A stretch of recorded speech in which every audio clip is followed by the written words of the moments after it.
Jeg skal i gang med at lave squat. Mange kender sikkert allerede squat-øvelsen. Men det er ikke mange atleter, der ligesom vægtløfteren Tim Kring laver øvelsen med 200 kilo på stangen. Jeg skal koncentrere mig helt i hvert fald på den. Konservativ. Kontrolleret. Aftryk. Nede. Tryk. Og som om de 200 kilo ikke var nok, 10 kilo mere. Så er det 10 kilo på toppen. toppen der er 220 kilo, og Tim Krings personlige rekord. Men de 200 føles rigtig nemme, så det er godt.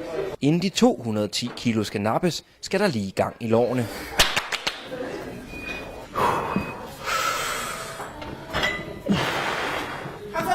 Langsomt.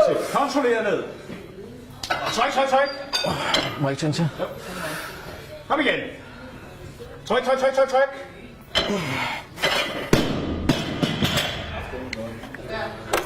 Og Tim Kring er tilfreds.